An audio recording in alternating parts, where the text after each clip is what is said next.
Hey everyone, welcome back to the channel. So today I just want to do something a little bit different, kind of take my mind off, these great legend actors that have passed away recently, and just wanted to do something different. Just wanted to take another trip down memory lane back to the 90s. And what I mean by 90s, I mean my personal top 50 favorite movies of the 90s. So yeah, let's get into it. First off, there's so many hard decisions to make. Almost every movie in the 90s is a favorite of mine. Coming to terms with movies that go back to my childhood and that were always on a loop or repeat, some sort of relationship that I had with those movies growing up, it just still holds a very deep place in my heart. And some of those movies I still watch to this day. Like, it is like no joke, it's just a fact. I would be lying if I didn't say I watch those movies still. The era of these movies in the 90s, it was such a huge progression in filmmaking, I think, and like you could gradually see them evolve. It went from practical to CGI to digital, but like the 90s era of movies, it just had its own aesthetic. The humor was completely different, but that was also a thing. Like, the humor just like blew up in the 90s, guys with Adam Sandler and Jim Carrey and all that. But with the action, it just became more about, flashy, but also dramatic.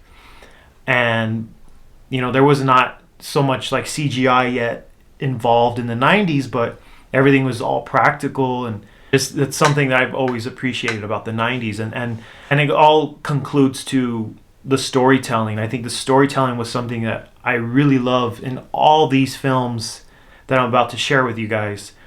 All these films have a beginning, middle, and end.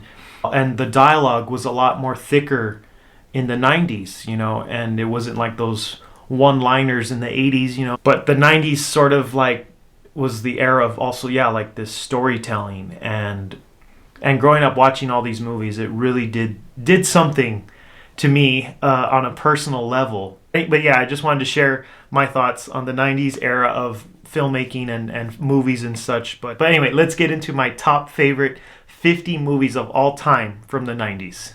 So my top 10, these are my choices of my top 10 from the 90s movies growing up.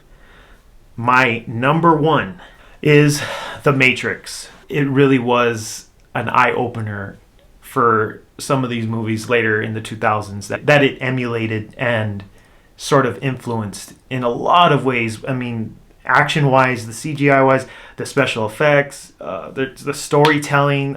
One of the best 90s movies of all time. So that's my number one. So number two, we have Jurassic Park. This is one of my favorite Steven Spielberg movies that he's done. It's just the first time seeing the dinosaurs as a kid. There's nothing like it. Seeing a dinosaur on screen when you're a kid, you believe it. I'm sorry, I don't make the rules. No harm, no foul. Number three, we have The Mummy, one of my all-time favorite adventure action films.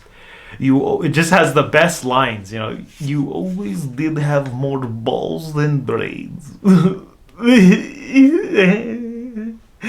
Goodbye, Benny. They're just so good. Like everything. Once again, the dialogue, the storytelling, even the CGI still works in that movie. It works perfect, and it's still one of, like, I consider it as I look at it as almost like it's a horror classic. It's just so good. I don't know. That's just my opinion. But anyway, number four, we have the Mighty Morphin Power Rangers movie. Was always on a damn loop for me. This is no joke. This is like no joke. You can ask any of my brothers, my family members. Like, I just had this movie always in the VHS. It was just in. It was never taken out. It was always in the damn VHS. I mean, growing up as a millennial, you cannot tell me shit that every kid in the 90s growing up wanted to be a Power Ranger. That's just, there's no simple way to put it. I'm sorry. I just work here. So that's the truth. Number 5 we have is, once again, Batman Mask of the Phantasm animated movie. This was like one of the first animated movies in general why I became so obsessed with Batman in that movie. So, and hearing some of the best voice actors like Kevin Conroy as Batman and Mark Hamill as the Joker. That decade of television, of listening to voice actors, and it was pure joy. So don't judge me, but number 6 for me is Mortal Kombat. Growing up playing the video games, and watching the movie, it just really hit all the right notes. Once again, not the story is not so great and the CGI is not so great, but the practical effects are pretty damn good. The martial art fight sequences, everything about that movie in the action sense of the fighting, and it just worked. And for that time when it came out, I think I still look at it as like it's on its own pedestal for its time. So number 7 we have Zorro. This was another movie I used to watch all the time. I don't know what it was. I think my first movies I saw with Antonio Banderas. I never knew who he was until I saw Zorro. Zorro was the first impression I had. Just once again, those lines, I'm a man in search of a vision. He's basically like Batman, where he has 2 different personas, this charming kind of playboy, but like this, witty kind of character, and then Zorro, which is the guy who fights injustice and does what's right. And so like it's sort of similar to Batman. I think that's why I like Zorro so much, but it has a little bit more humor to it. It just had that balance in the movie, and such an amazing cast with Catherine Zeta-Jones and Anthony Hopkins. Amazing performances. Next we have Dragon. This was a movie. This was basically like a documentary about Bruce Lee's life. And Rob Cohen is the director who also did Fast and the Furious. This movie, starring Jason Scott Lee, it was such an amazing movie. I always loved watching this one. There was a lot of like fighting movies for my time of growing up. A lot of action. It was just all action. I mean, that was the only thing I could pay attention to as a kid growing up, because I didn't understand storytelling as much. As a kid growing up, seeing somebody fight, I was like, "Oh, I understand the conflict now. I understand why he's fighting him. Like, it makes sense, But anyway, that movie was always on a loop. So number 9 we have on the list is Godzilla. This is another big. This was the first like big monster movie after The Lost World, because we didn't get a dinosaur movie after The Lost World, which was in 97, but Godzilla was in 1998, and for some reason this movie too was like amazing for its time, and the CGI, once again, it worked. The practical effects worked. Everything worked. I loved the cast. I liked the humor in it. Those one-liner jokes. I just loved this movie growing up as a kid, and I know it's not the real Godzilla movie, but I personally liked it growing up as a kid, and I just remember always seeing the ads, the commercials, the TV shows, everything on TV about it. So yeah, that's my number 9. So this is number 10 of my top 50 movies in the 90s. This is my number 10 movie. I was always watching this movie with my family, my brothers, every single time, every single day, just every day. And it goes to Dumb and Dumber. It was a comedy classic for me. That era of comedy. Once again, watching Jim Carrey, Adam Sandler, Chris Farley. He hit all the right notes when it came to comedy. So, all right. So now I'm going to speed things up because this video would take too long, and I don't want to be here forever talking to you guys. But I do want to get through all these my top 50, and once again, these are all movies I grew up watching, and they're always playing in my brain. Like, they're always playing all the time in my head. Like, all these movies, all the time. So I'm going to go through these pretty quick. So let's go to my top 20 now. All right, here we go. Coming in at number 11, we have Nightmare Before Christmas. Number 12, The Lion King. Number 13, Space Jam. 14, Happy Gilmore. 15, The Mask. 16, Tarzan. 17, Toy Story 2. Sorry. Number 18, Teenage Mutant Ninja Turtles: Secret of the Ooze Part 2. Number 19, Batman Forever. I mean, hey, I'd be lying if I didn't say Batman Forever. Come on. Number 20, Terminator 2. It's standard procedure, guys. This is standard procedure. You guys, you know this, all right? All right, now we're in my top 30. Coming in at 21, Tommy Boy. Comedy classic. Chris Farley, David Spade. It's like a modern day of Planes, Trains, and Automobiles, but without all the Planes, Trains, and Automobiles. Number 22, we have The Wedding Singer. Another comedy classic. Number 23, we have Rush Hour. This was one of my favorite Jackie Chan movies of all time. It was like exactly like Lethal Weapon, and then we just got Rush Hour, so that was pretty much one of the best buddy cop movies. Next, 24, we have Big Daddy. Another comedy classic with Adam Sandler. Such a good movie. This movie I would say is more almost like a drama, but it's a comedy, but it's probably heavy more on the drama side. But such a great movie growing up watching it. Number 25, we have The Lost World.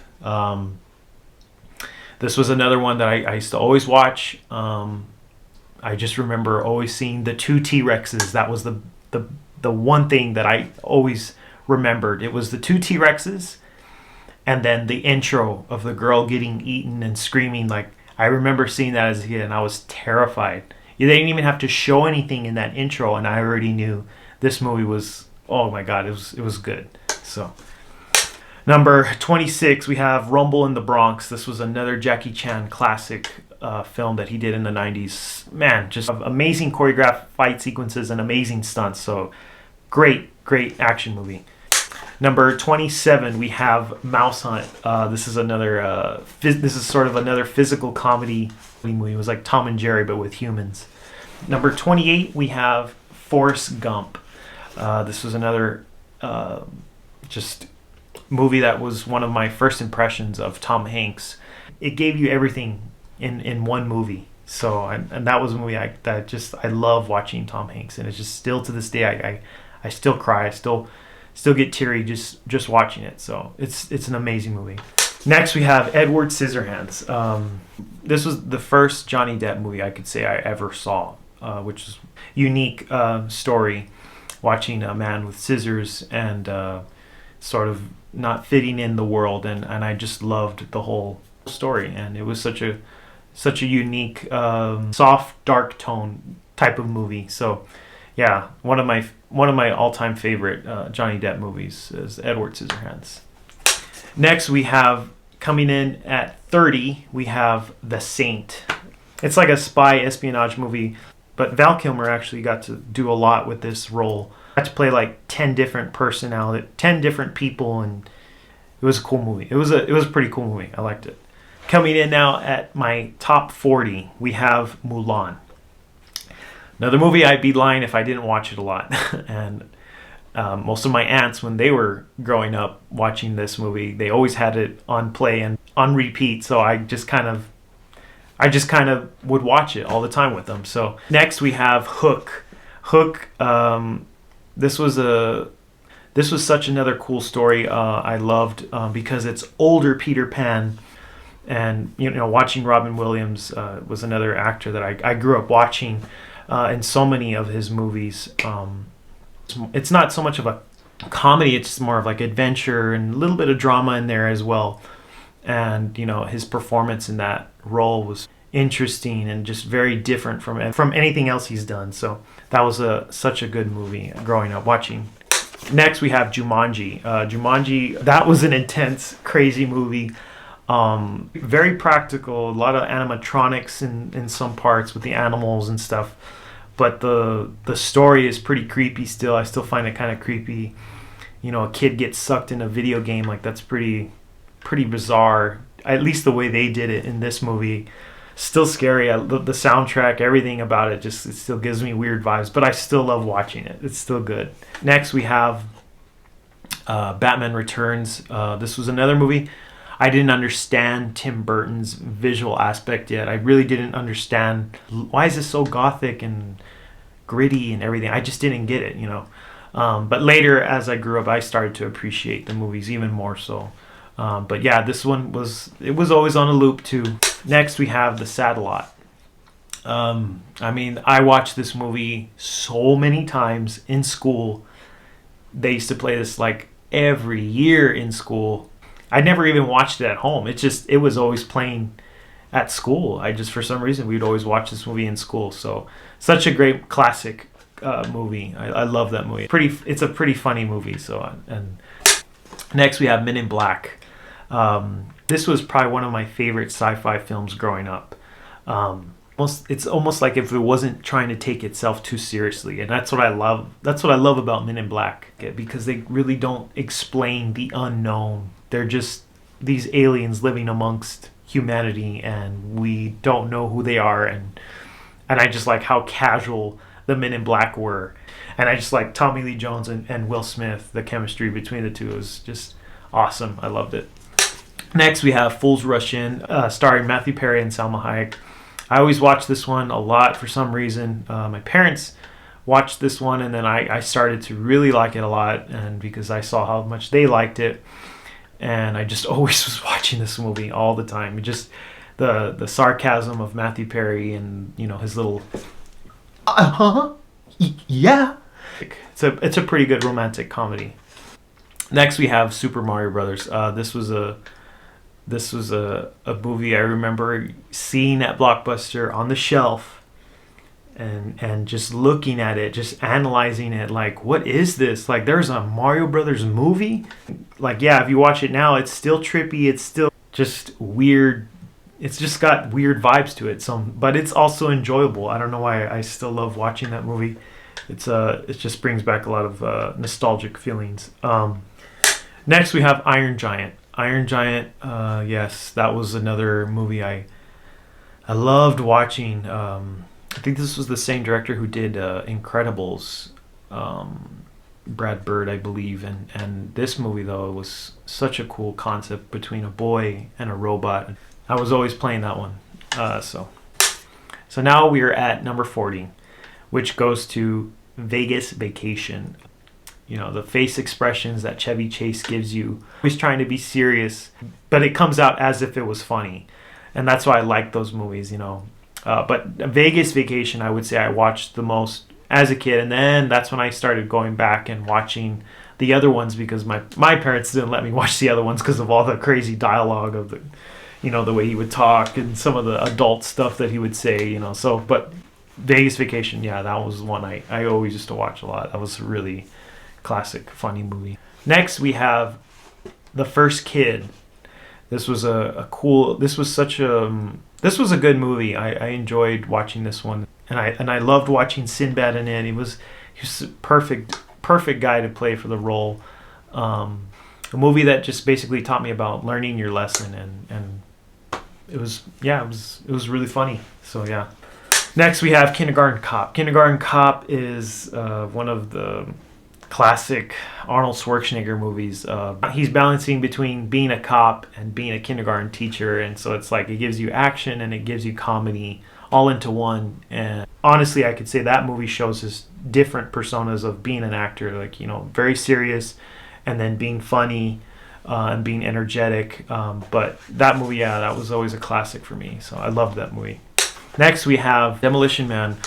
Great movie. This was a Sylvester Stallone and Wesley Snipes movie. I don't know what it was. It was just like, it was cheesy, but then it was intense, and then it just kind of had its funny moments. And I don't know what it was about that movie. I liked watching it for some reason. If it was on TV, I used to like watching it. In fact, if I could find it at Blockbuster, I remember I would rent it more than I would, you know. But for some reason, yeah, I liked watching that one. Next, we have The Fugitive. This was one of my top 5 favorite Harrison Ford movies, I would say. It's just it's one of the best thrilling, exciting, suspenseful movies that I watched. And it's just the way it starts off, very intense, you know, and and it just gets right to the point. And but it's a good movie because it keeps you guessing, it keeps you thinking like it was who could have done it, you know. And I just loved watching this movie. I used to always watch this movie a lot with my grandfather, I remember.